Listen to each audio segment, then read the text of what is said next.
Now, Myanmar's military has charged ousted leader Aung San Suu Kyi with breaching the country's import and export law.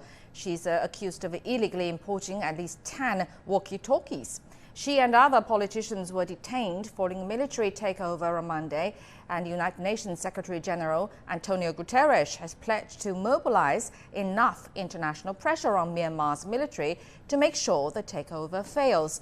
And within the country, a number of internet providers have blocked access to Facebook and its related services.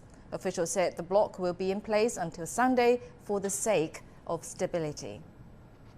Now, for more on the military takeover in Myanmar, let's go to our guest Song Qingrun, an associate professor at the Beijing Foreign Studies University, joining us via Skype. Professor Song, welcome to Global Watch.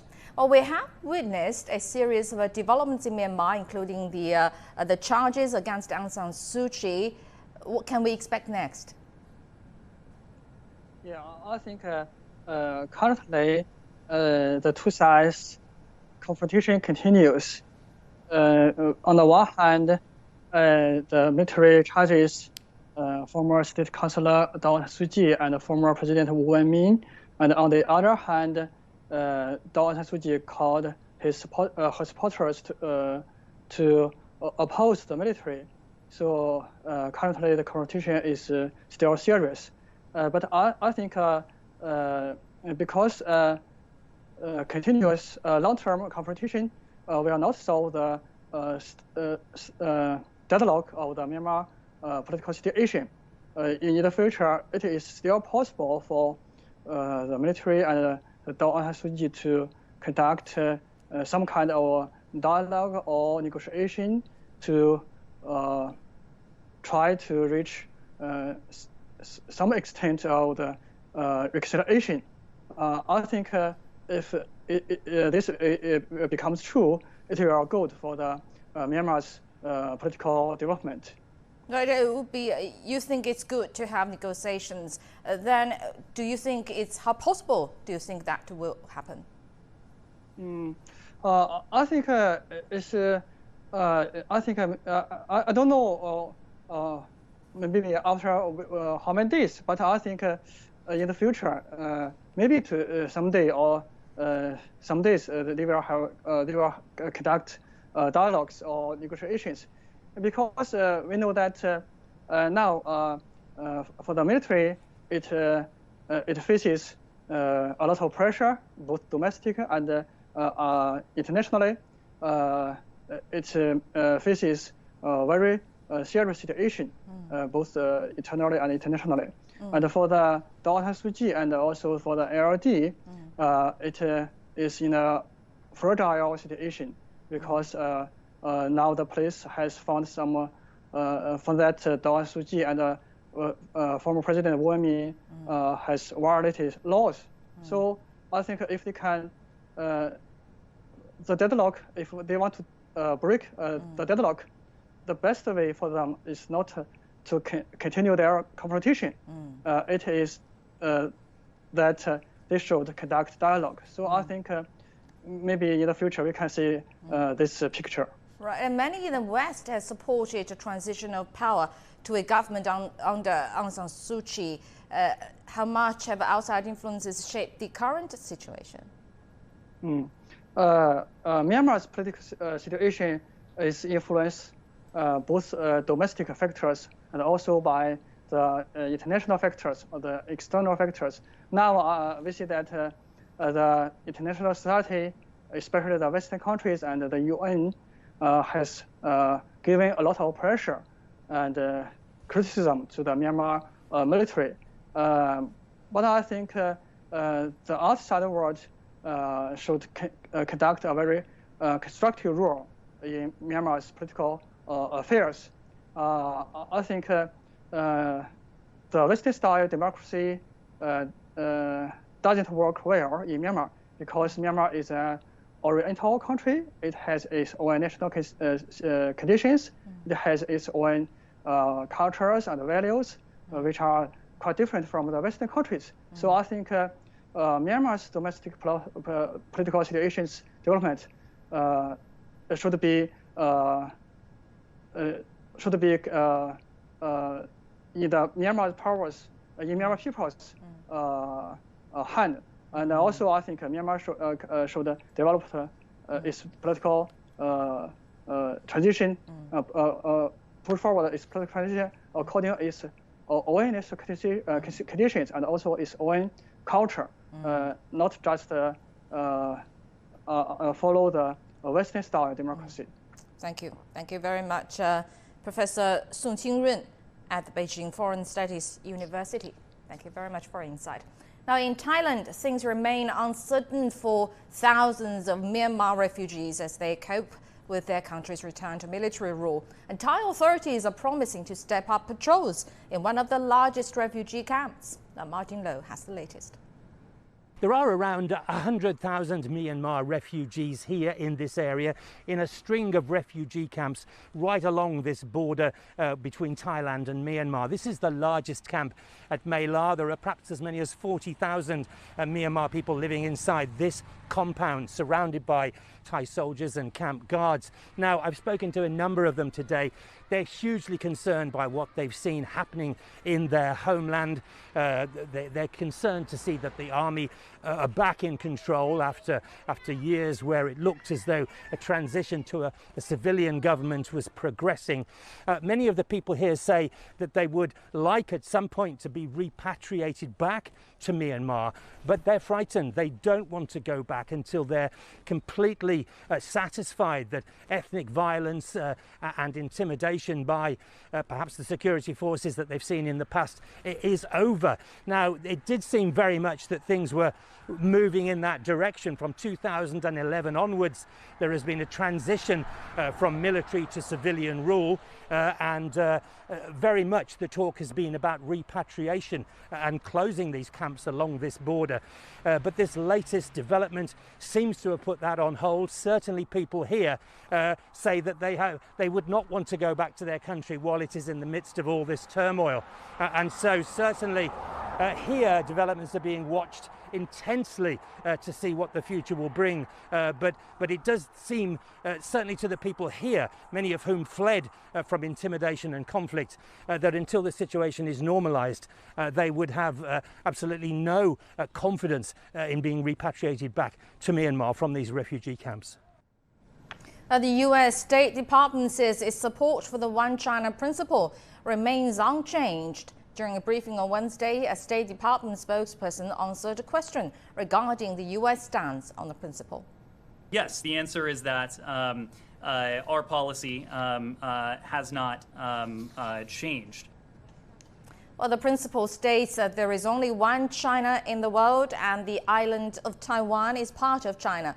And earlier, a White House spokesperson said U.S. President Joe Biden wants to approach relations with Beijing with patience. Biden will deliver his first major foreign policy speech on Thursday. China's party chief for foreign affairs, Yang Jiechi, says that China and the U.S. working together can make great things happen, not just for the two countries, but for the world at large.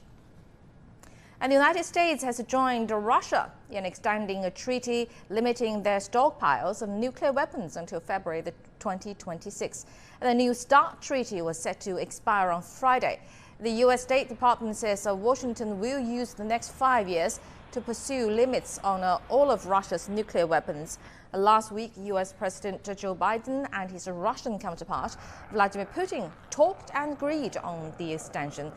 The treaty was signed in 2010 by then-President Barack Obama and Russian President Dmitry Medvedev, limiting the number of U.S. and Russian strategic nuclear weapons. Meanwhile, Russian news channel RT has released a video which it says shows an aide of opposition leader Alexei Navalny asking for money and intelligence from a British spy. And RT says the video was originally released by Russia's Federal Security Service and filmed in 2012. CGTN cannot independently verify the content of this video. If we had more money, we would expand our activities, of course, with a little money. If somebody would spend, I don't know, 10, 20 million a year on supporting this, we would see quite different picture. And this is, not a big amount of money for people who have billions at stake in this game. So that's the message that I'm trying to project in my fundraising effort and talking to people, business community and so on. We need to play on different chessboards. Mass protests, civil initiatives, propaganda, establishing contacts with the elite and explaining to them that we are reasonable people and we're not going to demolish everything and take away their assets. The European Union's Foreign Policy Chief Joseph Borrell is scheduled to visit Moscow on Thursday over the jailing of Navalny. And Navalny is jailed for 3.5 years on charges of violating parole terms after a 2014 fraud conviction. The court gave him credit for about a year. He already served under house arrest, which means he will likely spend 2 years and 8 months behind bars. Navalny's supporters and the Western governments have been demanding his release. The United Nations' highest court will hear a case brought by Iran against the United States over sanctions imposed by the Trump administration. In last year's hearings, lawyers for the U.S. requested judges at the International Court of Justice to drop the case, but the court on Wednesday said it did have the jurisdiction to hear the case. And Iran took the U.S. to court in 2018 after then-President Donald Trump said he was pulling out of the Iran nuclear deal and would reimpose sanctions on Iran. And the U.S. State Department on Wednesday said it was disappointed by the court's decision, and a final ruling from the court may take years. And for more on that, we have Abbas Arsiani on Skype. He's a senior research scholar at the Center for Middle East Strategic Studies in Tehran. Welcome to Global Watch. First of all, we know the U.S. is disappointed with the UN court's decision to hear the case. What's the reaction from Tehran then? Iranian officials, specifically the foreign minister, they have reacted to this. They considered the ruling by the top UN court as a legal victory for Tehran, and they think that this will question the legality of the sanctions against the country by the United States. But the United States has not abided by the primary and the interim order by the court in 2018 in order to stop the humanitarian sanctions against the country. And Iran has several correspondence with the U.S. administration as well as the court in order to address the issue maybe in future. But this is an important step. There is a record for Iran in the top UN court maybe 7 decades ago in vis-a-vis the Iranian oil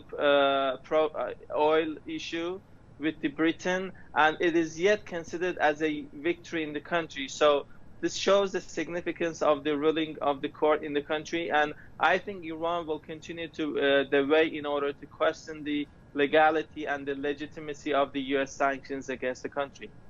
But with the Biden administration just taking office in the U.S., how do you think the case will possibly impact the future relations between the two countries? Well, maybe this is the first ICJ ruling that applies to the Biden administration. But Iran and the United States, they do not have direct diplomatic relations. So, despite this treaty amity, which was clinched between both countries in 1955, it doesn't seem to have that much of qualitative impact between the relations of these two countries, which they do not have any ties. But if you're referring maybe to a likely engagement on the Iran and the US on the nuclear program, and meaning the JCPOA, Iran has said that it is suing against the United States independent of the nuclear deal, and this has nothing to do with the JCPOA. So even in the case of any engagement between Tehran and Washington on the nuclear issue, I don't think Iran will stop this case in the court, and it will continue to argue against the sanctions of the United States. And in addition to the Iranian case, I think this case can be can have some effect and impact on the legality and implementation of the United States secondary sanctions in the public international law, independent of Iran. All right, thank you very much. Abbas Aslani is Senior Research Scholar at the Center for Middle East Strategic Studies in Tehran. You're now watching Global Watch on CGTN. Still ahead.